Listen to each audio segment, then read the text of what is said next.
Well, welcome back, everyone. This is our second CEU of the day, third session, second CEU. Currently, this session is going to be approved for a general CEU. If anything changes on that, we'll let you know. I'd like to hopefully see an IPM, but right now, firm, we're sitting at a general CEU. So we have one more CEU session. That's going to be tomorrow. So join us again if you're still needing CEU hours. That'll be tomorrow. So come back and see us again. We're going to have one other session this afternoon after this one. So if you would like to stay, it's not a CEU session, but it is going to be useful information. So please stick around for that one. But this session now, our 1 o'clock session, we're starting it a little late, but we're going to get into it as quickly as we can. I'd like to welcome Dr. Scott Nolte, Assistant Professor and State Extension Weed Specialist from Texas A&M University. So we're going to go ahead and make the jump from our studio here over to his office. And give us just a moment to make that switch.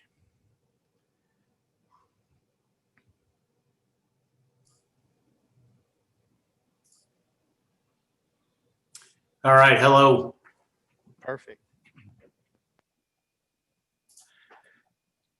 So as mentioned, my name's Scott Nolte, Extension Weed Specialist for the state.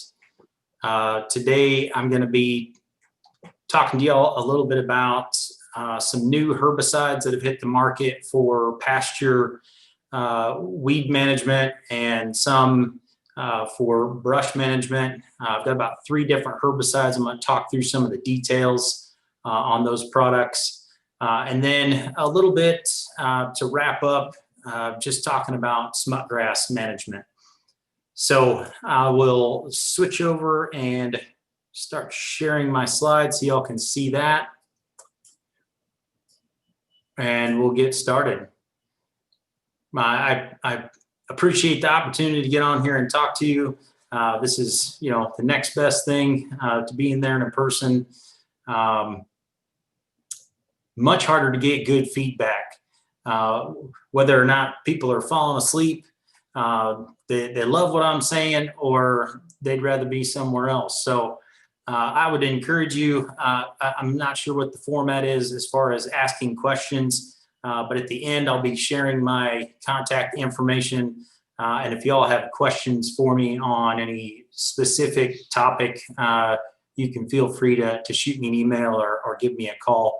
Like I said, at that last slide, I'll have that information. All right, so I'm just going to start out with the newest product that's become available. And I say available, at this point, I do know, right? So we have Rezilon herbicide. It has received a federal EPA label, and well, sometime in the last month or so, it also has received a Texas Department of Ag approval. So all the labels and approvals are in place for this product. We're simply at the point now where we're waiting for indication from the company that it's going to be, when it's going to be available on the market for sale. And then the other question that always comes up following this is, well, how much is it going to cost? I don't know the answer to that. I would say based on the type of control that we see from this herbicide, the use pattern, the things that it's going to bring to market, and the robust nature of the product, I would say it's going to be probably priced in there at least where we're seeing Prowl currently priced, probably a little bit more because it brings a little bit more to the table. So I'll let the company folks at some point provide us more information on that, and I'll get into more of the use technical details on it. The active ingredient of Rezilon is indaziflam. It's a group 29. Why is that important? Well, it brings another active ingredient mode of action for us to use in the pasture market. We're always thinking about using, rotating modes of action. We don't want to continue to use the same herbicide mode of action over and over and over every year. I know it's really tempting for producers and folks using these herbicides to find something that they like, that works really well, and want to stick with that, because it was, it can be challenging just to find that herbicide that worked for them. But we run the risk of overusing any one herbicide mode of action and developing, resistance within our weed populations. So that's an important thing to think about. This also, like I said, brings another mode of action there. The product itself, it's a residual pre-emergence herbicide, right? So we're going to be applying this, application time would be this fall, depending on what weeds we're going for after. This fall into early spring, even sometimes into early summer. Again, the important thing is there that it's a residual pre-emergent herbicide. It really has no post-emergence activity that's going to give us any kind of control of existing weeds. The activity is going to be there preventing any seed germination. So it's going to prevent germination growth of those weeds that we're going after. So it has to go out before they start coming up. Activation, right? So this is one we talk a lot about when we're talking about residual herbicides. It's one that we talk about a lot when we're recommending the use of Prowl or pendimethalin. This particular product requires, again, a quarter to a half inch of rainfall or irrigation in order for that herbicide to become activated, right? And so when we're talking about activation, we're saying it needs to move into the soil profile. It's not going to do any good if it's just laying on top of the ground, in the residue, on top of the soil surface. When weeds germinate from seed, they're usually in that top 1 to 2 inches.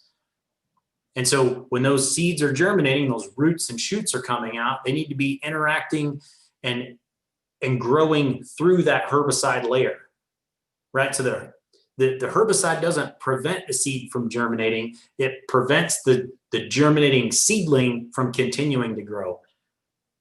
And so for that herbicide to work, it has to be in that 1 to 2 inches of soil profile, mixing with the soil moisture so that when that seed is germinating, it can take it up through the roots or through the shoot. So when we're making these applications, it needs to be, again, before seed germination happens. And what we're hearing the company, kind of the way of, they're trying to promote this and drive this as early as on time. Now, again, and I'm making comparisons to Prowl because that has been kind of our typical standard for a lot of these weeds that we're going to be talking about that Rezilon controls. And this is one of the challenges that we've had with using Prowl for control of some of these weeds. Its timing is really important. With pendimethalin, you have to get that product out and you have to have that rainfall within maybe 7 days, or that product will begin to photodegrade, break down. And when you do get a rainfall, even if it's 7, 10, 14 days out, you're going to lose activity.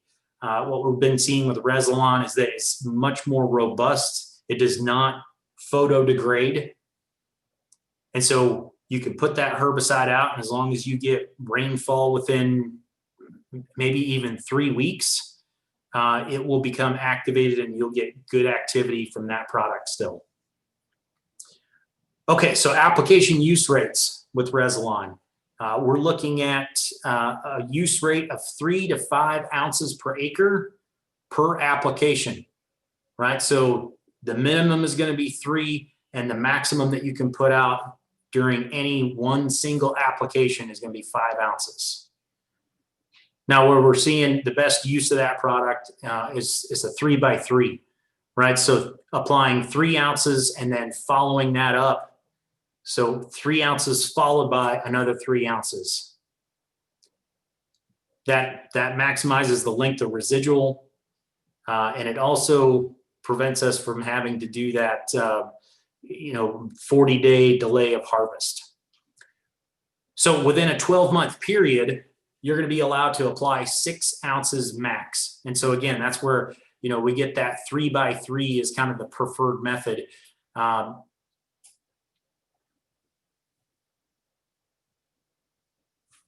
Where we get a total application of 6 ounces that you can use within that 12-month period. Okay, so as I mentioned, at rates over 3 ounces, you can't harvest your hay for 40 days. So keep that in mind. And I'll talk a little bit more in the next couple of slides about, the sequential applications versus single applications and the level of weed control that we get. We also see there are no grazing restrictions following any of these applications. So that's also a benefit of this product.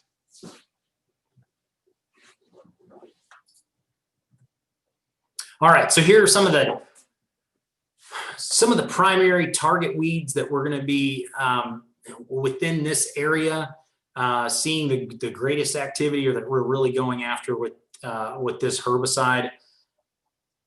Crabgrass, ryegrass, goosegrass, annual foxtails, sandbur. And so all of these grasses that we're looking at, again, we're going to be going after annual problematic grasses, right? This is not going to have activity on our perennial grasses because, again, it only works on the germinating seedlings, right? And our perennials are coming back from rootstock.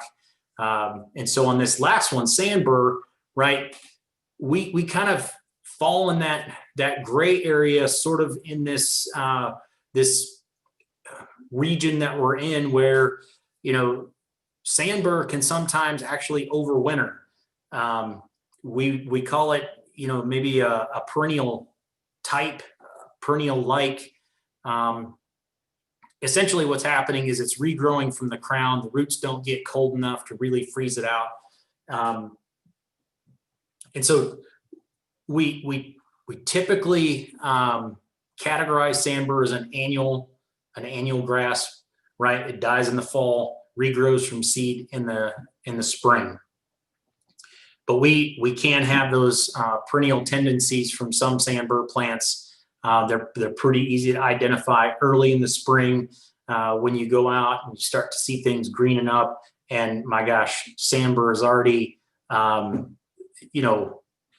really robust, growing rapidly. It's coming out of what looks like maybe the old dead material residue that's on the ground. That's a pretty good indication that you've got one of those perennial type sandbur plants. And this product is not going to control those sandbur. And again, we'll talk a little bit about what some of those applications might look like. And then there's other, approximately 60 broadleaf and annual grass weeds that Rezilon is going to work well on. Okay, so I'm going to just talk a little bit about some of the testing that we've done across the state of Texas. We've been looking at this product since 2016. Our testing has focused on annual ryegrass, crabgrass, and sandbur, as those tend to be some of the more problematic grass species within our hay and pasture areas. And you can see on the map there, these trials have been conducted mostly in of course, the eastern part of the state, and from north to south down to the coastal region. So we have a good data set that we feel fairly confident about. We've also looked at some pasture safety with a varying, level of rates. So I've got a lot of data here. I'm not trying to overwhelm anyone. I'm just presenting as more of a backdrop. But we've looked at the control of annual ryegrass here in College Station out to 3 months after treatment. Initially, at that time, we were looking at, a wide range of rates from 3.5 up to 7 ounces, because at that time we weren't sure what the labeled rates would end up at. And even at that, 3.5 and 5 ounce rate, we were seeing close to, 88 to 90% control with those two rates that are now labeled. And when we paired that up with Pastor at 5 ounces, it wasn't a huge jump. So we're seeing good activity again with that with those label rates of Rezilon. And maybe of more interest is just seeing what that looks like in some photos. We have a lot of annual ryegrass pressure in these plots. Again, this was applied in the fall. These particular ratings were taken, I believe, in January. And again, seeing 85 to 95% control with Rezilon at the 3.5 to 5 ounce rate. And so annual ryegrass can be a challenging one for a lot of producers, especially when we get into that hay market, right? If you have a lot of annual rye coming up, and it tends to delay the green up of the Bermuda. If you get a heavy mat of that stuff, it falls over, it dies once it finally matures. That creates a pretty nasty mat for your Bermuda grass to try and grow through. And so for control of annual ryegrass with Rezilon, you're going to be wanting to put that out, mid to late October, again, to get ahead of that annual ryegrass germinating. All right, so in 2017, we moved on looking at some timing studies, right? So in this particular study, this is a little further north than where I'm located at in College Station. This study looked at 3 ounces alone, that sequential application of 3 and 3, and then compared that to the higher rate of the single application of 5 ounces. And then those were compared to, again, kind of our typical standard of prowl at 4 quarts. And so these all went out in mid to late October. Our second timing, our sequential application, went out in early February. And then our last set of treatments here, the last 3 on this slide, we're actually just looking at single applications going out just in the early February timeframe. But they went out with Roundup at 35 ounces, right? So if we're going to wait until spring, you're going to have some sort of post-emergence product to burn down any existing plants that are there at the time of the Rezilon application, because, like I said, no post-emergence activity from that product. And with all these applications, right, we're looking at 95% control or better,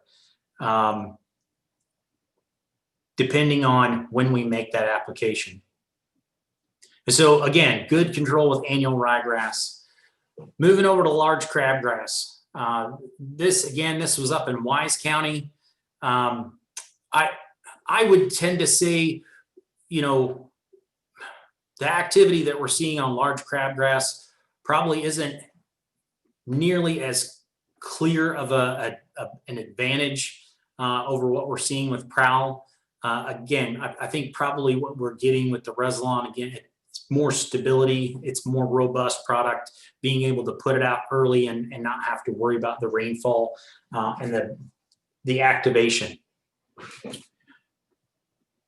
We also had a study that we did in College Station Unfortunately, it was on a pretty low density of crabgrass. And so all of our treatments did really well just because we didn't have enough crabgrass to control. But that is an important thing to keep in mind, right?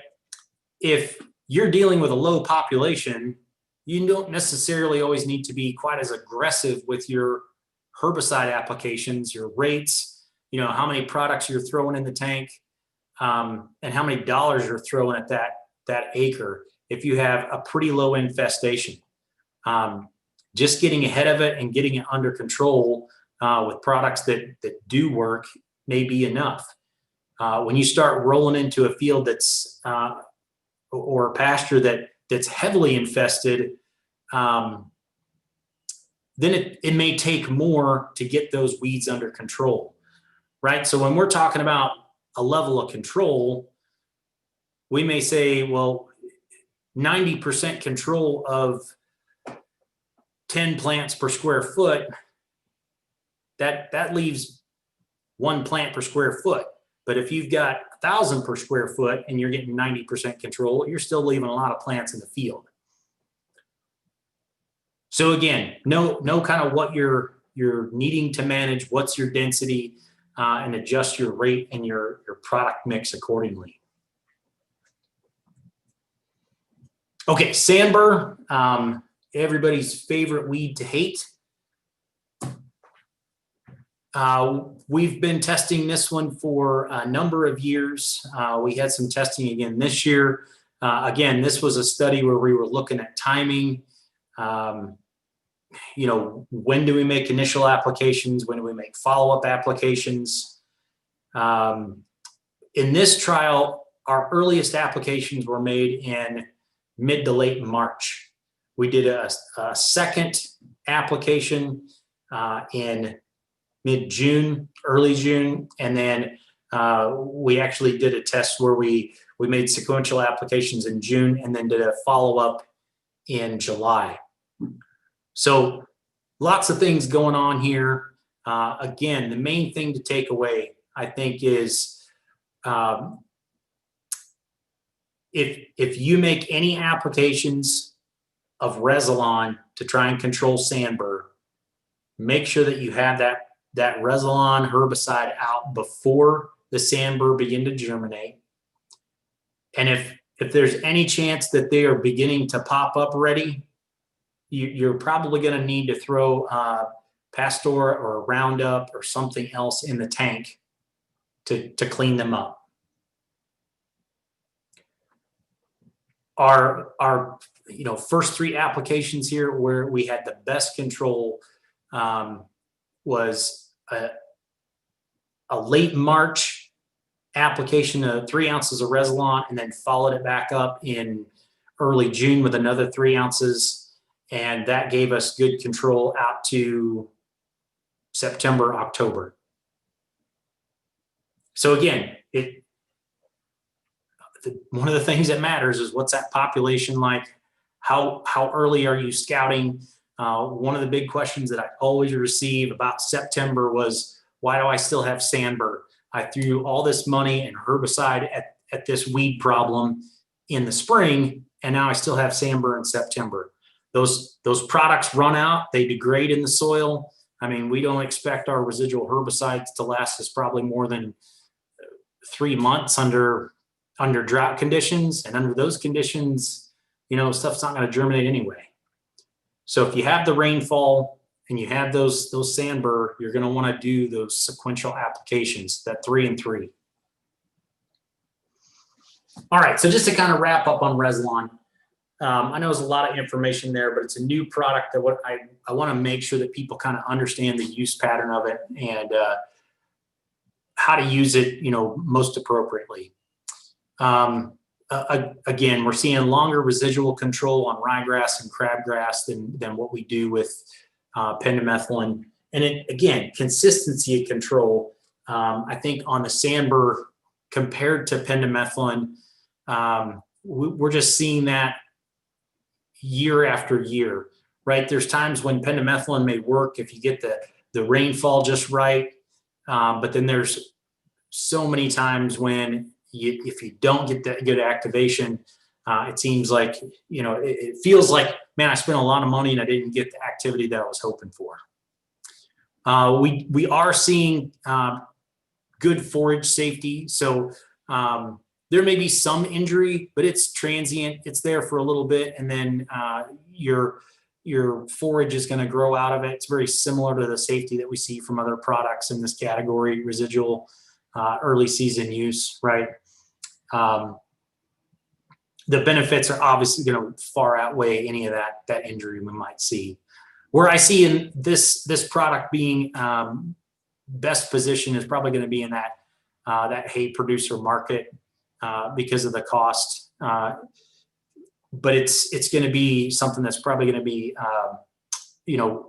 well used, well worth the money to make sure that you've cleaned up some of those really problematic weeds. And it's occasionally I get questions about, what products can I use maybe a native species? And so while it's not specifically listed on the Rezilon label, basically the label says something like, it's safe on Bermuda grass, Bahia, other warm season perennials. There is some research out there that would lead us to believe that we may have good safety to these other established perennials and some of our native species that some folks may be establishing and using for grazing and pasture purposes. The one thing you got to remember about that is that if you have any kind of a mix of native grasses and forbs, you're probably going to lose your forbs. But this is an area where we have some opportunity for more research in our region. This particular research was done in Colorado. But again, it's this type of stuff that helps us and leads us into new areas where we can continue to expand the use of these products and help those markets that don't have as many herbicide options. Okay, so I'm gonna move on to the next product. DuraCor herbicide. I know this is not new for this year, but it still is something that's newer to the pasture market. I will say this is one that I've not done directly herbicide research on, looking at the efficacy of this product in pasture. I have been provided some information from James Jackson from Stephenville, who has looked at this product a fair bit. The active ingredient in DuraCor herbicide, there are two actives in there. It's going to be aminopyrrolide and fluorpyroxafen benzyl. And so that could be a mouthful. And so they've labeled it Rezilon as the active ingredient. And so if you are interested in that information, there it is, tells you what those actives are. And sometimes that gives you a good indicator of, what products are there that I may have to be concerned about with drift, off-target movement. Am I going to need an applicator's license? And that is one benefit of this product, what it's bringing to the market, compared to Grazon Next, HL, or Grazon P+D. DuraCor across the board, non-restricted, no applicator license required. That doesn't mean you just, forget worrying about, applying it correctly. You still need to follow the label and think about what you're doing and focus on keeping that product on your acre. You paid for it, so you want to get the most activity out of it by having it all land on your property. Use rates on this, again, one of the benefits, right? It's a 12 to 20 ounce per acre use rate. So it's lower than a couple of the other products that Corteva sells. So it's less to handle. There are no grazing restrictions with this product either. And it works well with 0.25% of NIS or 1% MSO.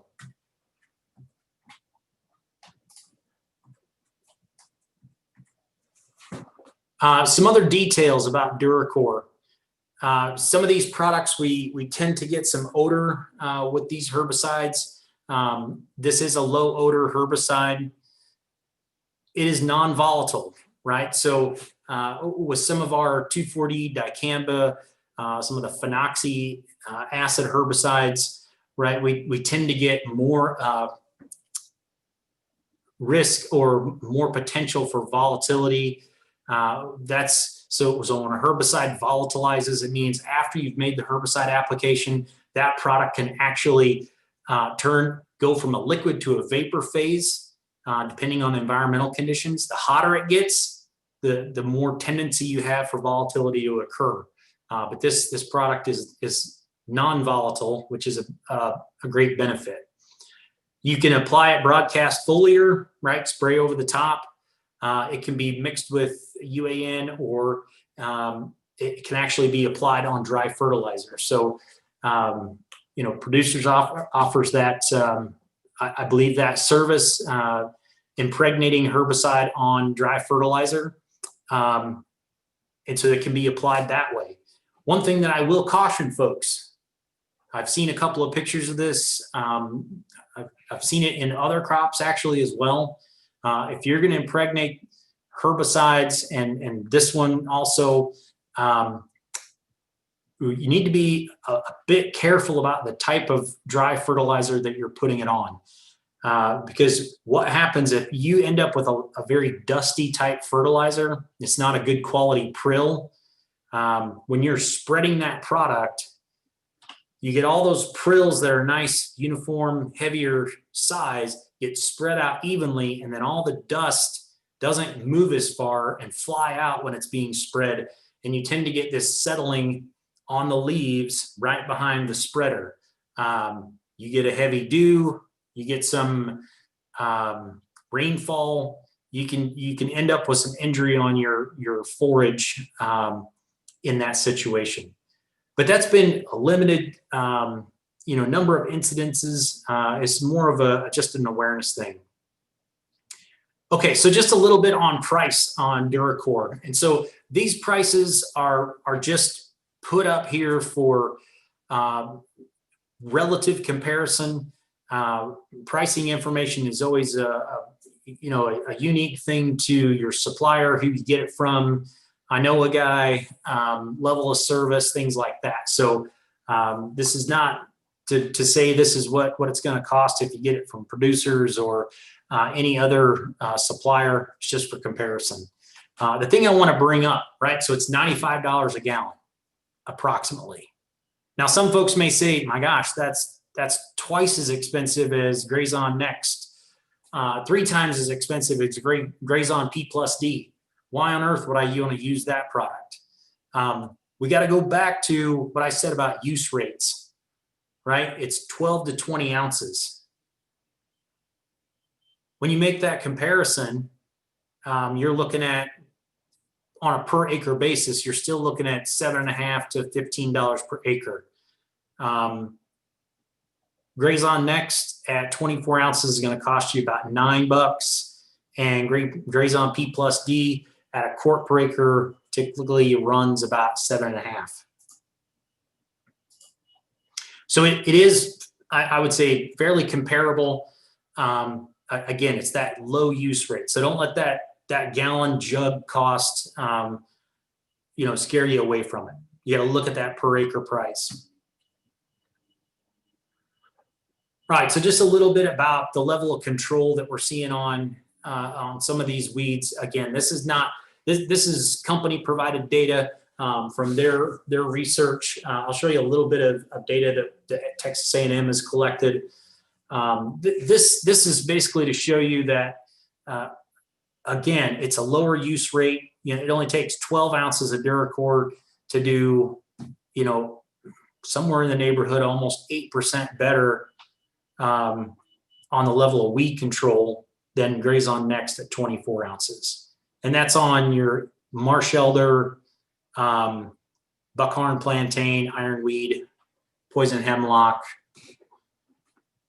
And when we look at some of the core weeds, right, again, we're almost even with the DuraCor compared to, again, Rezilon Next at 24 ounces. So this is at 3 to 4 months after application.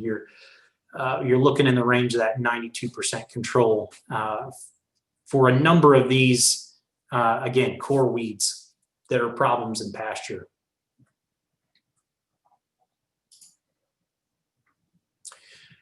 Okay, so some photos to kind of drive home some of these points on a couple of specific weeds.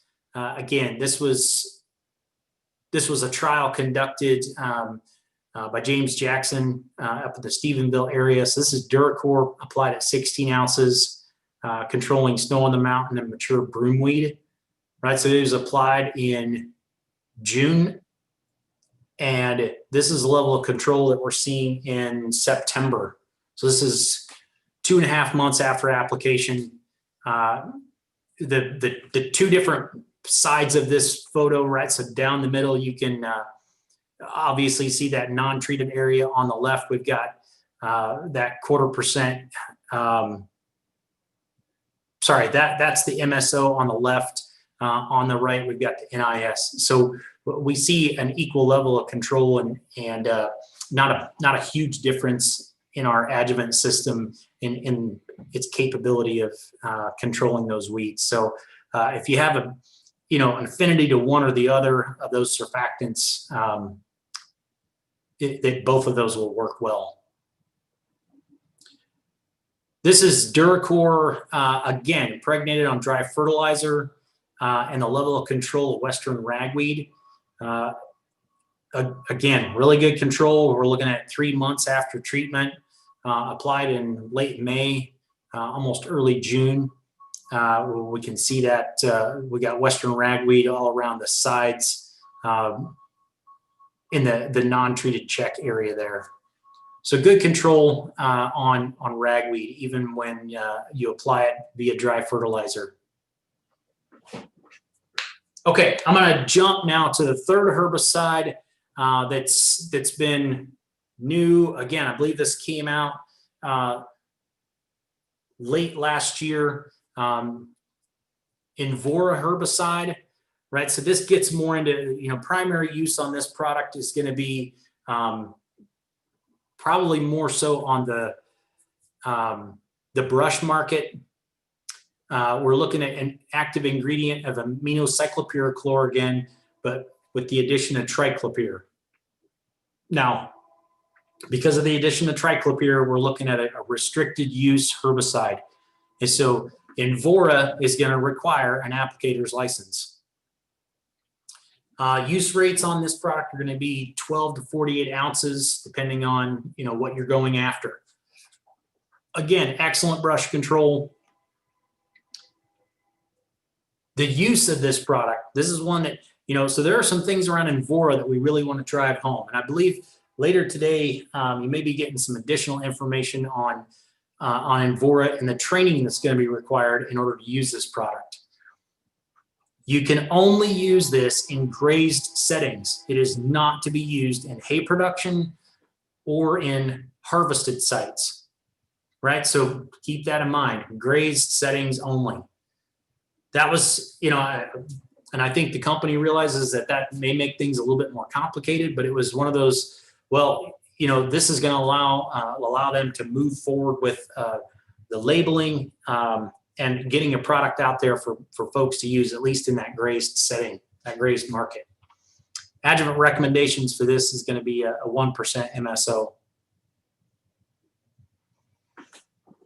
All right, again, a little bit of information on what's the spectrum, right? Honey mesquite, they're going to need a 24 to 36 ounce per acre rate, and Weesatch, that's going to require 36 to 48 ounces. It does have pre and post activity, of course, broadcast applied. You do see some activity, some good weed activity, right? Yucca, persimmon, dog fennel, again, Western ragweed, bitter sneezeweed, and bull thistle. And a big improvement over traditionally used treatments on that Weesatch and honey mesquite for a number of years. On honey mesquite, This is actually a 10-year trial that they're running. And after 8.5 years after initial treatment, they're only seeing 2% canopy cover that still has honey mesquite. So a drastic improvement compared to some of those traditional products. And after 8.5 years. Okay, I'm just gonna touch on this because, like I said, you're gonna get if you stay on. I believe there's training on this later, but this is just, again, an awareness for those that are on right now. This product is going to require picolinic acid chemistry training, PACT, right? So Texas A&M AgriLife Extension has a website set up for this. You can take it online. It is specific to Invora herbicide, right? We're starting to see this kind of trend. It started with really with the auxin herbicides, dicamba, the new products that were going over the top of soybeans and cotton. There's auxin training required yearly for those products. Right now we're waiting on EPA to give us some information about, are we going to have a product label for those herbicides in 2021. Then we saw it with gramoxone, right? You had to get gramoxone training. That was in every other year. There are some specifics about, this particular herbicide, Invora, that you need to be aware of to make sure that it stays put, that it doesn't end up somewhere that it shouldn't, and we don't end up with, trees being killed somewhere because somebody didn't fully understand the requirements and the restrictions. And so you're going to have to complete this training every 2 years, right? So it's not every year. So that helps a little bit. And the training gives you a CEU and laws and regs when you take that course. All right, now I'm going to shift gears and I'm going to wrap up here at the end with an update on some of the research that some of my graduate students have been working on for control of smutgrass. Again, I know it's not something that everybody deals with, but if you're in the central East Texas area with pasture, you may have it, or somebody that has it, and you hate it with a passion. Zach Howard, one of my graduate students, my first master's student, completed this up this summer. I've kept him around to continue working on a number of trials as an extension program specialist. So I'm just going to go through some of the smutgrass learnings that we've gained, right? If you know what it is, you recognize it. It's a tuft or a clump type perennial grass. It tends to stay green longer than our forage species. And the thing that really makes it a pain is that it produces a lot of seed. And most people, when they look at the plant itself, you're like, well, where's the seed at? And that seed head is that, usually what ends up turning black towards the middle part of the season. And that's where it gets its name, smutgrass, because it will begin forming this smut on the seed head. And that's the black that you see.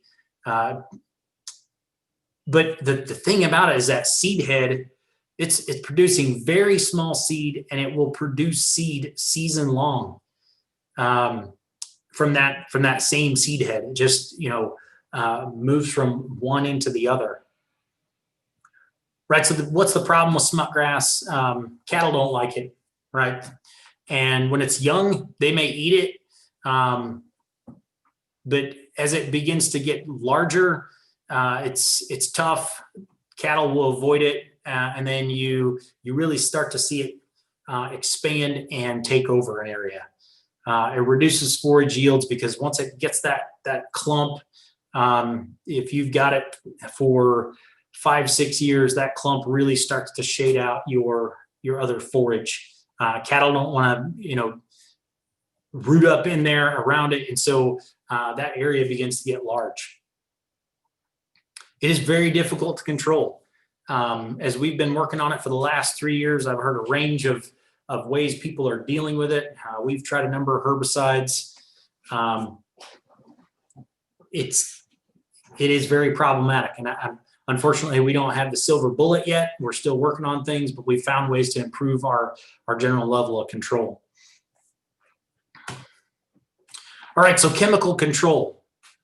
So this is just a list of herbicides and application methods that we have that have been on the market or available in the past. I've heard a lot of reference to Dalapon. Right up front, it's no longer registered. It's not even available in the United States. I think it may be available in Australia or New Zealand, but I have no idea how much it would cost to get it here, and you wouldn't be allowed to use it even if you could. In the past, it was used up until, I believe it was the mid to late 80s. At that point, it was pulled from the market. The problem with Dalapon and a lot of herbicides that work really well, they ended up in the groundwater way too easily. And so that's been kind of the nail in the coffin on that product. Glyphosate or Roundup, you can get successful control. That one, the key there, it seems like it's just really about how much forage injury are you willing to accept, right? We can put enough glyphosate on that we will kill smutgrass, but it's also gonna it's gonna hurt your forage quite a bit as well. Hexazinone, right? So this is the product that we're most familiar with. Brand name, commercial name would be Velpar. It has been variable. You know, we've seen it not work well. We've seen it work okay. I wouldn't ever put it in a category of complete weed control. It's, like I said, variable. Post application, it's rainfall dependent, and it is expensive. To use it at the right rate, it's expensive. We're talking probably in the $40-ish an acre range. Again, depending on your supplier. We can use roller wiper technique with some level of success using, again, Velpar and Roundup. Not many people have access to a roller wiper. A lot of people are familiar with rope wicks. The roller wiper is actually something that almost looks like a carpeted drum, and the herbicide is sprayed on it. It rotates in the opposite direction that you're traveling, and it works the best when you go over it in two directions. So it can be less expensive because your herbicide use is lower, but it can be challenging to get good coverage over all that area. There are no pre-emergent options currently labeled for control of smutgrass. I think the biggest issue that most people are dealing with is just, man, I've got this horrible infestation of clumps of smutgrass all over the place. How do I get rid of those? And so we haven't really got into the realm yet of what do I do to prevent, controlling, what do I do to prevent the growth of smutgrass and making sure it doesn't get started. And so we are looking at some studies, pre-emergent activity, currently trying to evaluate products that might have activity for controlling those seedling or the germination of the seeds. Again, we've been doing Smutgrass research for the last 3 years, just testing out available post-applied options. We've looked at different timings. Is it better to apply it in the spring, summer, fall?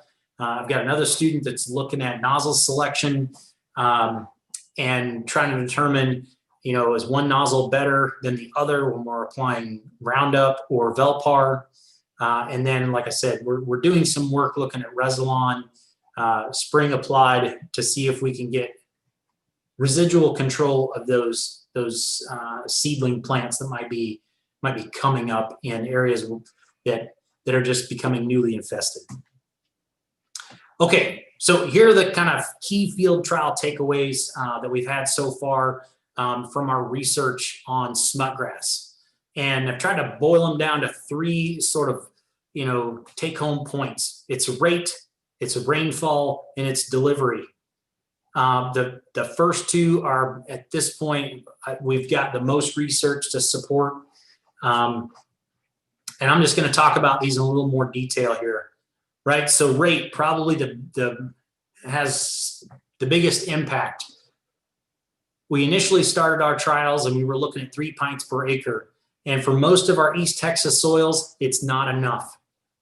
We're going to have 4.5 pints per acre of Velpar on these clay soils to get anywhere near acceptable levels of control. Once we go above 4.5 pints, we start getting restrictions on, re-entry for your cattle and grazing and things like that. So 4.5 is kind of the max. Anything less than that, control is going to be marginal and a bit erratic. Okay, rainfall. As we've been talking about with a number of these herbicides, rainfall and incorporation is highly important. The label says 1/4 to 1/2 inch of rainfall is needed. What we have been seeing and from our own research and other research published from other academic institutions, we're looking at 0.4 to sometimes up to 3 inches of rainfall is needed within 7 days to get really consistent control on smutgrass with Velpar. And in addition to that, it's best if we have good soil moisture at the time of application, right? So when you go out to spray, your probably overall best scenario is going to be, maybe a more recent rain. I'm not talking about soggy and you shouldn't even be out there, you're getting stuck, but you've got some soil moisture and you've got a good forecast of rain in the next week.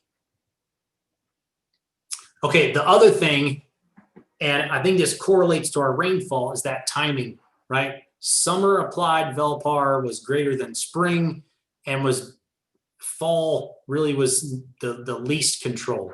And like I said, it's all correlated to rainfall. Summer is when, for these trials in the 2 years that we conducted these, that's when we got our most consistent rainfall.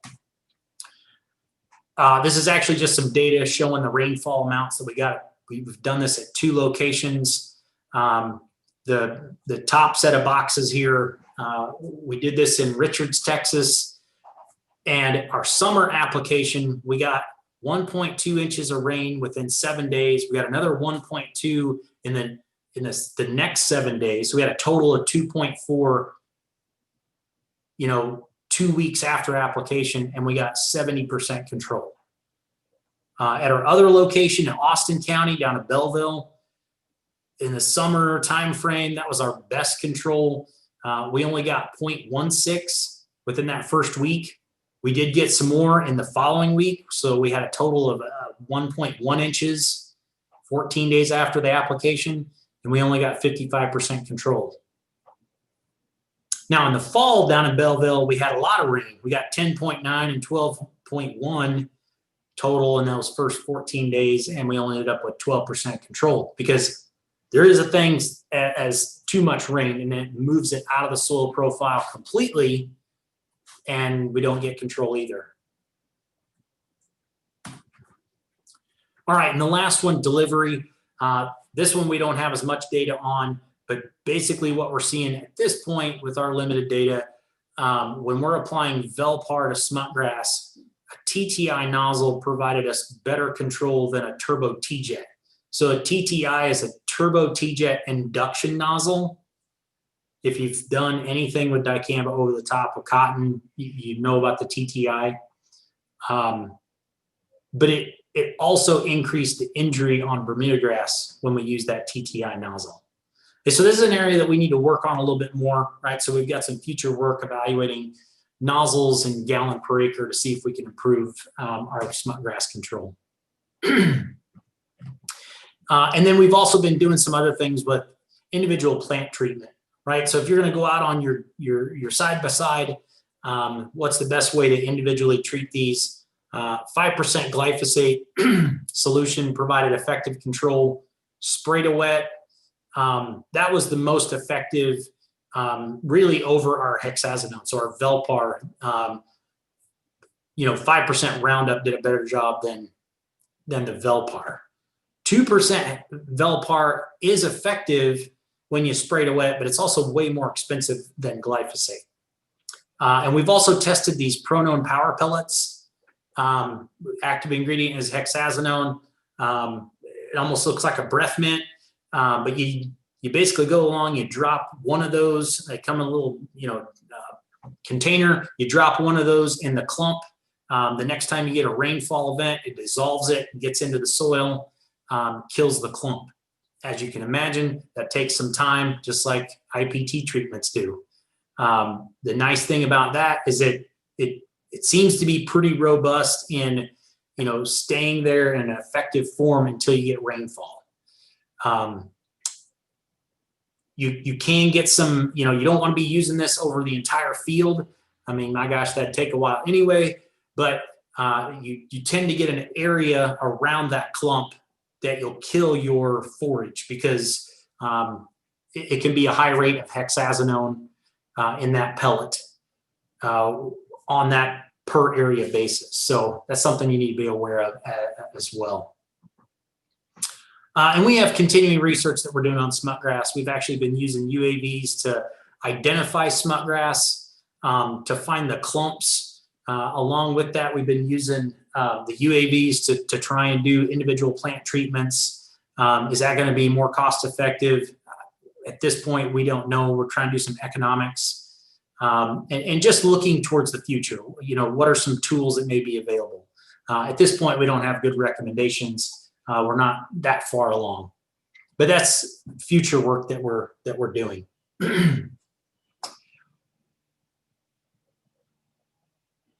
So I had a question. It looks like for sandbur control, with either Rezilon or Prowl, must the herbicide be applied to bare soil, or at least as little grass layer as possible?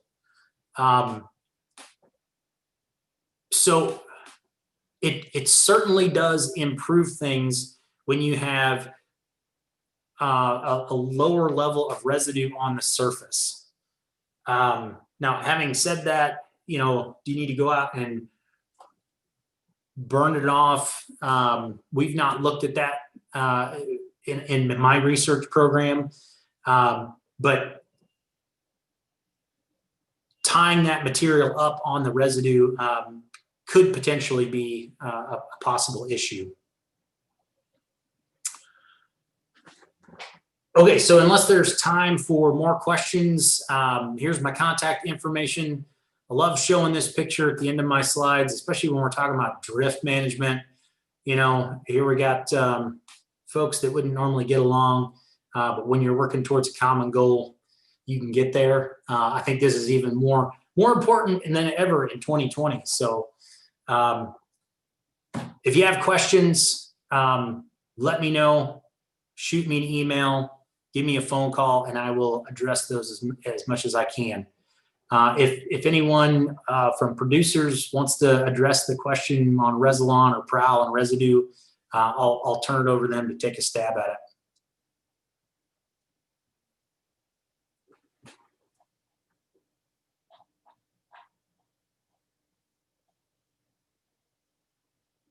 It's recommendations for killing. One other question, Dr. Nolte. Recommendations for killing off silver blue stem from a pasture. Do you have any information on that? Oh, unfortunately, not off the top of my head. I'd have to go back to some of the material. That's not one I deal with on a regular basis. So yeah, I can't tell you off the top of my head. I'd have to look it up and follow up on that one.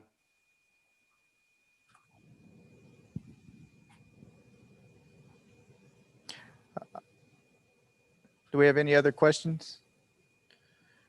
I think we're good, Dan. I don't think we have any other questions. We sure appreciate you joining us today. And if you see me looking off to my side here, I'm viewing you on the monitor there. So, but that's why I'm doing that. But yes, we sure appreciate everything you've done for us and providing the CEU for everybody who's been in attendance today.